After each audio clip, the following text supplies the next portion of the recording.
Welcome to the Data Scientist Podcast with Dr. Stylianos Kampakis. Dr. Kampakis is a data scientist, statistician, and blockchain expert with a mission to educate the public about the wonderful capabilities of technologies like AI, data science, and DLTs. These technologies have the potential to transform the world, the economy, and our lives. However, there is too much misinformation around tech, and so most people are just confused about what is true and what is not. Whether you are a CEO, an entrepreneur, or just an enthusiast, the Data Scientist Podcast helps you separate reality from hype. Hi everyone, today I'm going to talk about something which does not concern data science and applications in business, but it's more about how data science can be used in other scientific fields, including the humanities. So I was reading a very interesting article on The Guardian called History as a Giant Dataset: How Analyzing the Past Could Help Save the Future. So this article is talking mainly about the work of two academics. One is Peter Turchin, who is a professor of ecology and evolutionary biology, anthropology, and mathematics at the University of Connecticut, who is also now affiliated with the Complexity Institute in Vienna. And the other one is Jack Goldstone, an American sociologist and political scientist and historian.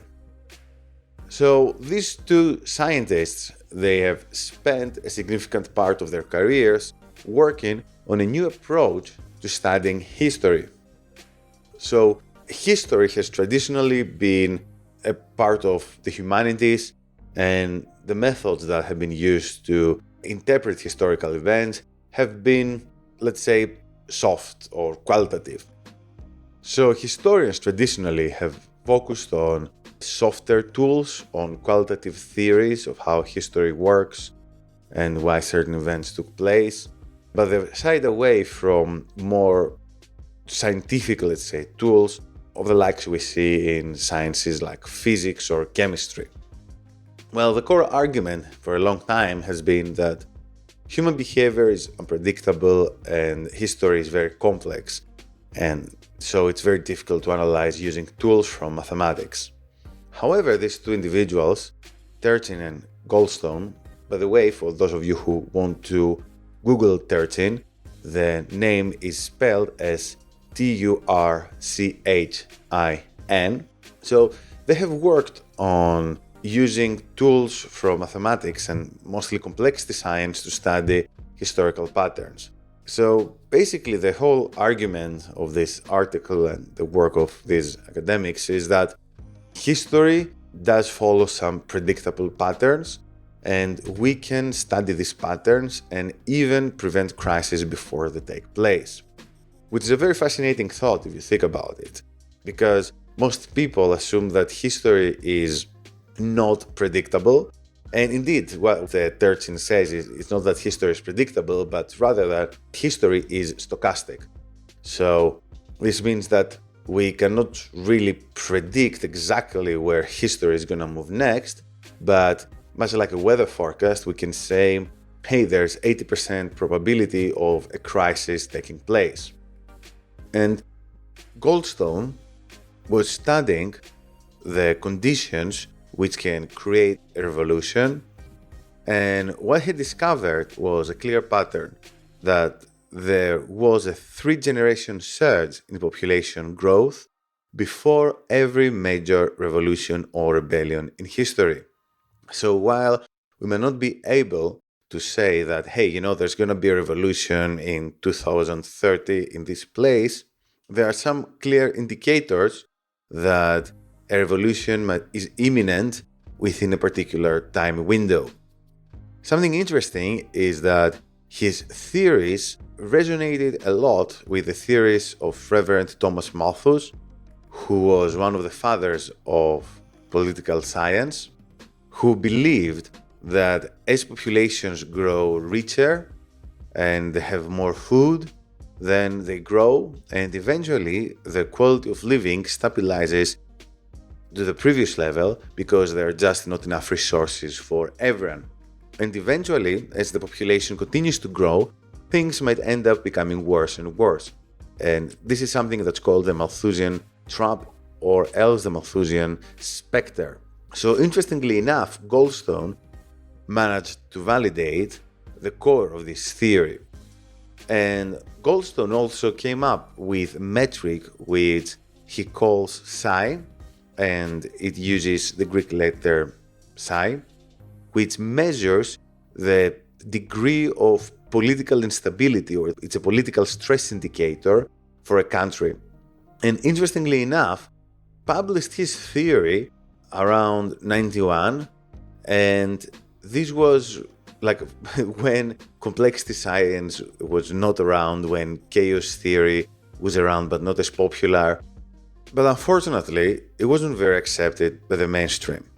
Nevertheless, his theories had a big impact on Turchin, who built upon his work, and then eventually he managed to expand this research using data from thousands of years before the modern day, data going as back as the Neolithic age. And in his book, Historical Dynamics, he describes how history moves around in cycles, and he describes one such cycle which lasts around 50 years, called fathers and sons cycle, where a generation perceives a social injustice, then it sets out to redress it violently. Then the next generation, it has learned from this violence, so it grows up under different circumstances, and then the third generation starts this cycle all over again. Turchin has also created a database called CESHAT. This is spelled as CESHAT, which is a database of historical and archaeological information named after the ancient Egyptian goddess of record keeping. And he has also given the name Cliodynamics to the study of history that is using mathematical formulations and computer simulations. Clio being the muse of history in ancient Greece. So this is a very interesting approach to the study of history, but also of social systems in general. And something that surprises me when I read this kind of articles is how much differently people think in the hard sciences and in other sciences.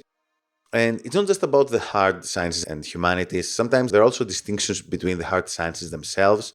For example, in medicine and biology, it took scientists quite a few decades until they started accepting computer simulations as an interesting tool for studying biological systems.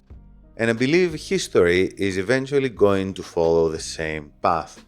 And by that I mean, while historians right now, many of them, might be resistant to the idea of trying to understand whether there are certain laws in history that can be studied, I believe that eventually they'll come to realize that these are some very useful tools that they can actually be used to understand historical phenomena better, and they will eventually embrace these new methods and techniques.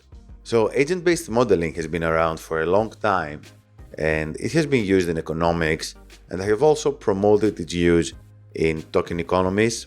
And I believe that many businesses could actually benefit from agent-based models, but the fact is that creating an agent-based model takes time and requires good understanding of the field that you're studying, but also solid knowledge in computer science, solid knowledge of statistics, of data science. So these tools might not be accessible or easy to understand by scientists or by businesses alike. Nevertheless, I hope that you found this podcast interesting, and I hope that you are now more aware of some of the possibilities of computer science, because we've been hearing about data science and big data all these years, but then again, sometimes we forget that there are some systems which are very complicated, and the best way to study them might be through simulations. And simulations could also be an invaluable tool for your research if you are a scientist listening to this, or for your business.